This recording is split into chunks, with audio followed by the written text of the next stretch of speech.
Hey everyone, back again with another video to help you out. This time I'm showing you how to remove the radio receiver unit in this 2013 Hyundai Genesis. It's pretty simple. It just requires a few basic tools. Phillips head screwdriver, a flathead screwdriver, and a 10mm socket on a ratchet or impact or whatever. I can also show you how to remove the screen too from the upper section. If that's something people want to look into.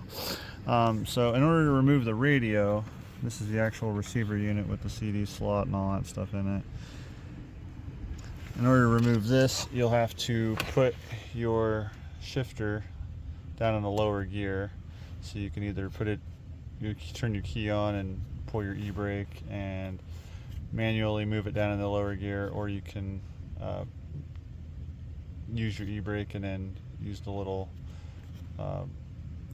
switch here to push this down and pop this little cover out and then press down on that with a key or flathead screwdriver and move this back into a lower gear. I'm in the junkyard, by the way, so this vehicle's been wrecked or whatever, so I don't have to be as gentle with stuff, but in any case, showing you and telling you how to do it the right way. So you'll need to remove this panel here that covers over the lower part of the dash and covers the radio. It's just held in with clips all the way around.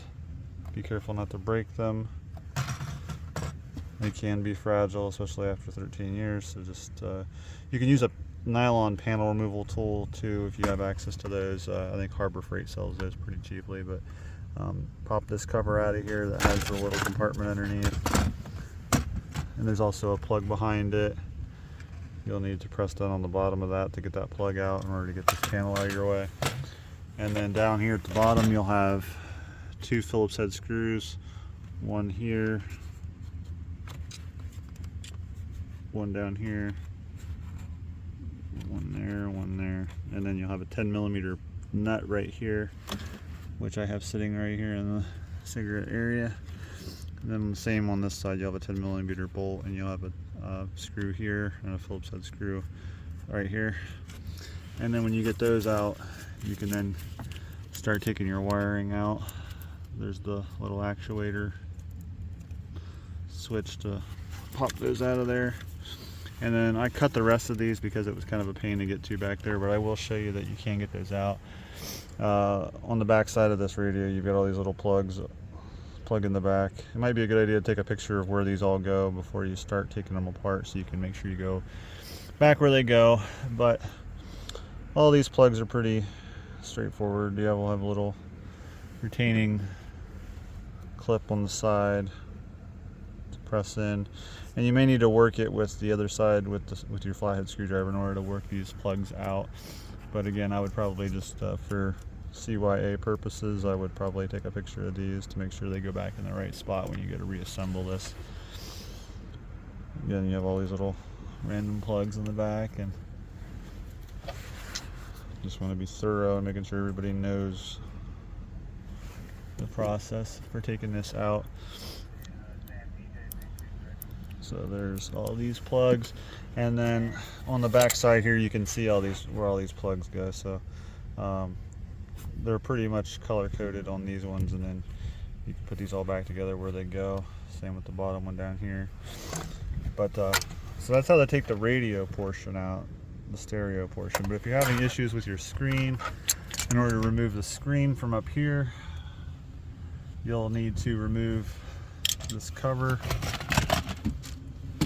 that goes all the way across it. It contains the heater control, or the heater duct over here, the vent.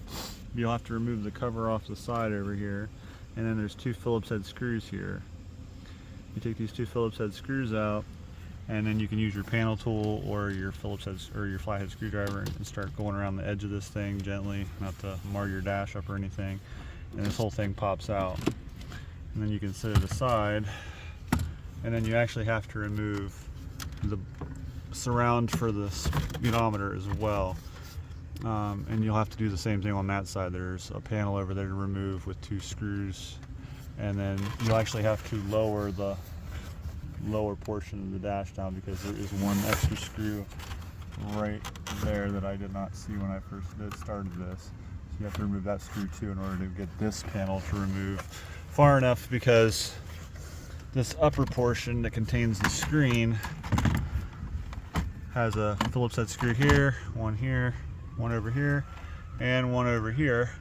And this one over here is hard to get to with the bezel in around the speedometer. So you can pull it out a little ways and kind of maybe get in there with the screwdriver and be able to crack that loose.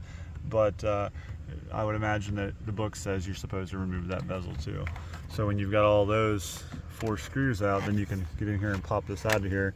And then you've got plugs down here for your heater controls. And then you've got a plug here for the screen.